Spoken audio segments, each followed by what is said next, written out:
So this is the part 2 of the Bark River MACV Bowie.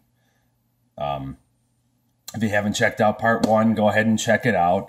I'm just talking about some things. I do a fire with a chunk of flint.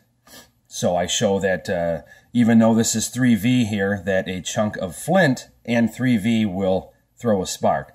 So this knife, like I had said before, is a collaboration between Bark River and Vehement Knives. Matt Martin of Vehement Knives and Mike Stewart of Bark River did this project together. So this is the first time that this knife has been made in America. All the other times it's been made overseas, and the most sought-after ones being made out of Seki, Japan. There's a lot more history than what I'm going to talk about with this knife, and of course you can look this all up. I will mention that the sheath is a lovely sheath, and it was made by Jenna Martin of Vehement Knives. And so anyways, let's get into the knife here. I have field sharpened this knife. All right, it is about 6 1/4 inch blade here, 1/4 inch thickness down here. Of course, this nice taper. This is a combat knife, obviously, and like I said, I had sharpened this out in the field before, using the methods we discussed in my field sharpening video. Circular motions out in the field with a 1000 grit whetstone. And it took a little bit longer, obviously, than, 01 or 1095 in those types of steels. But it's definitely doable. You can feel the stone doesn't cut as much into the steel when it comes to 3V, and that's just because, well, 3V is some serious steel. All right, so like I said, this knife was born out of the Vietnam era. And the original knives were sterile, and by sterile I mean that there was no insignias anywhere on them, so the Viet Cong or whomever was over there in the jungles could not trace it back, couldn't trace the origin of this, where this knife came from. So it was a highly classified group, all right, and it was a multi-service special operations.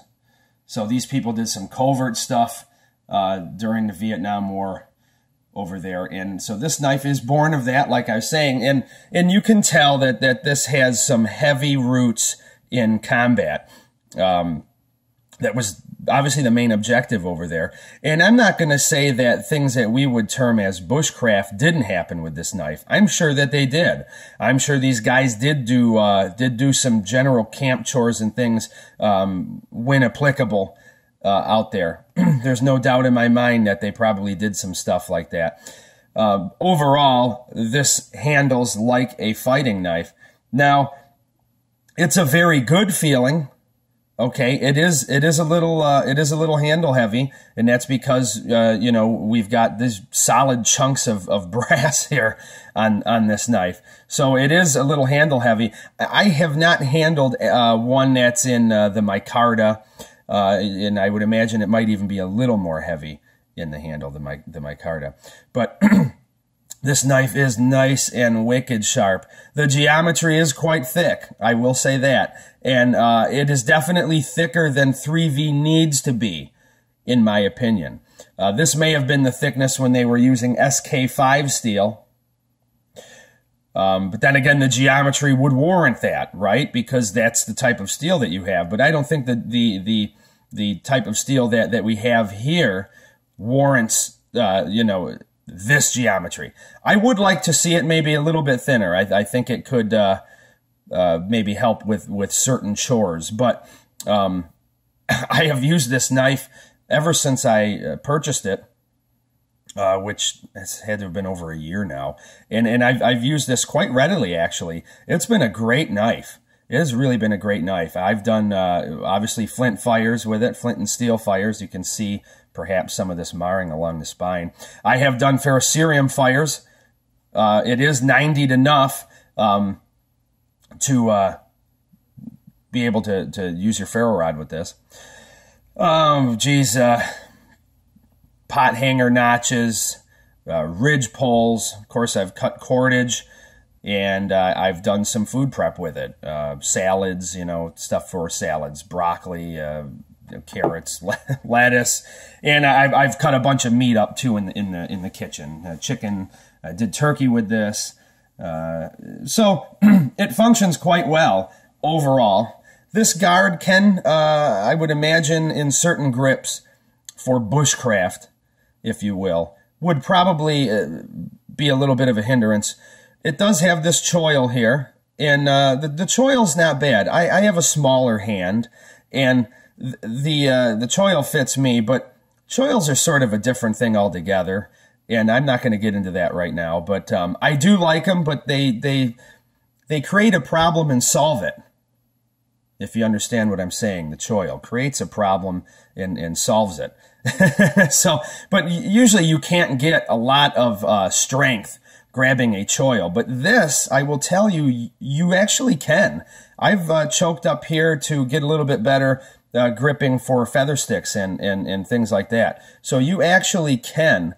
It is a usable choil, provided that you don't have, you know, hands like a bunch of bananas, and you'll be able to actually get your finger into there. So let's take a look here at this sheath. The sheath, I do not have a stone in there, and the main reason why is because you really can't fit a stone in there.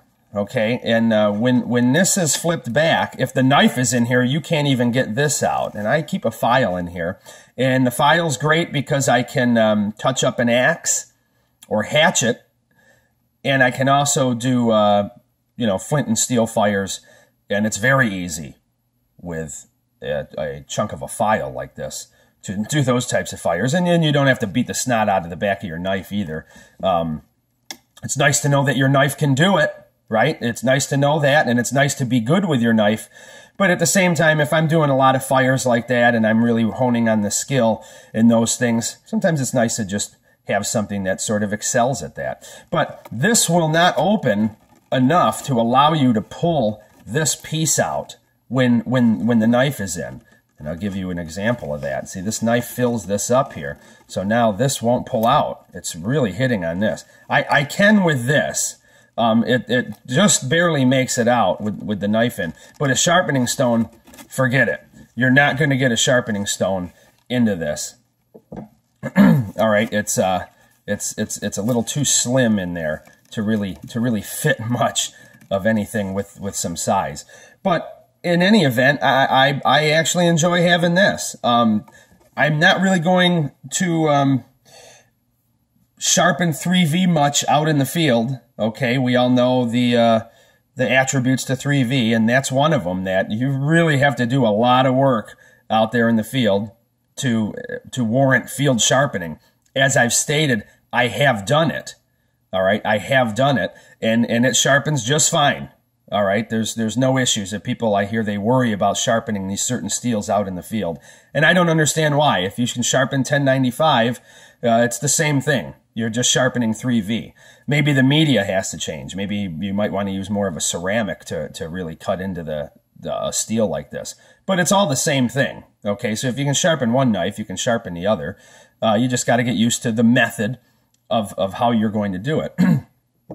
This here on the sheath can come off. I have not taken it off. As you see, there is a ton of attachment points on this. Excuse me.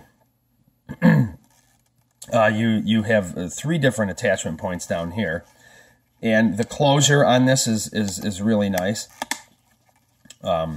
Let's just lock it in there so you can hear it real quickly here. Good leather on there too. And even as much as I've worn this knife, it is still a very tight fit. Excellent sheath, I will say that. One of the best I've had to come with a knife. It holds it quite well. All right, let's take a look at the back. I really like the back too. The back, of course, this is an ambidextrous sheath. You can, you know, right or left, doesn't really matter. And this will turn.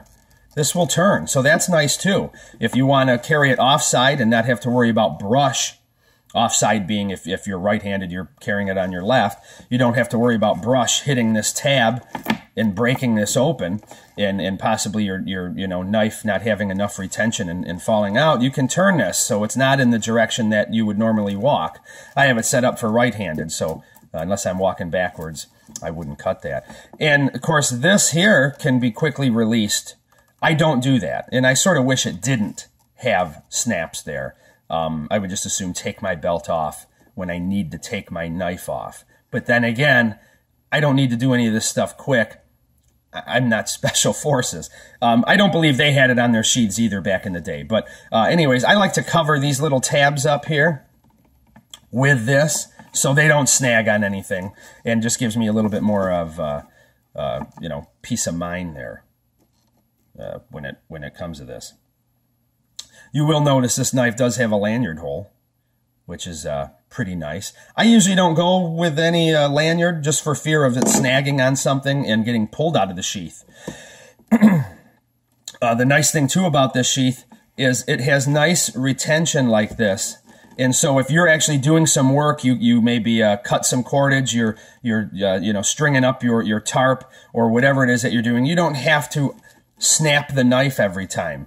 It's seated well enough in there to just slide it in, and when you need it again, pull it out, put it back in, pull it out real quick, pull it back in. Of course, before you go traveling, you probably want to snap this in, but to be honest with you, it is so deeply seated in there, you probably wouldn't even have an issue if you didn't have the snaps.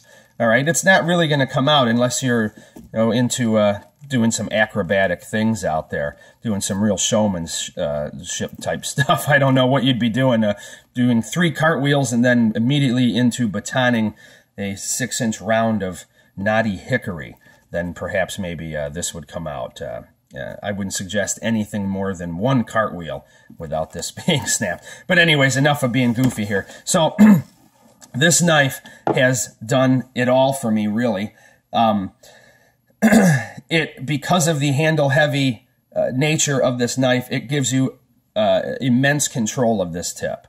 And because of this super steel, this 3V, I hate to use the word super steel like that so much because a few decades ago, 440C was the cat's meow, and I don't want my videos becoming obsolete by calling this 3V, and in about 6 years everyone's laughing at me going, 3V is not a super steel.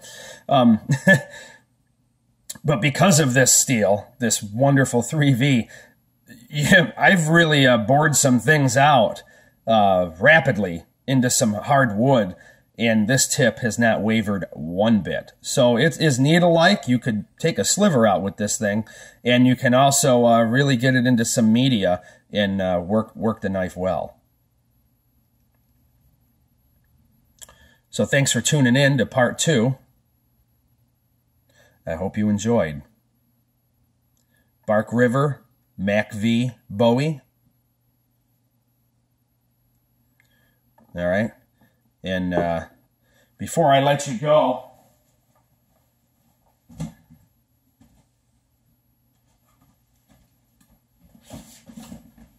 sorry about that. Before I let you go, I want to show you this here. This will be a comparison to to the SOG Super Bowie, and we can see the size difference here now. Quite a bit bigger, the SOG Bowie, from the actual company. The fit and finish is actually quite nice on this Taiwan-made knife. Yeah, this is a brute of a knife.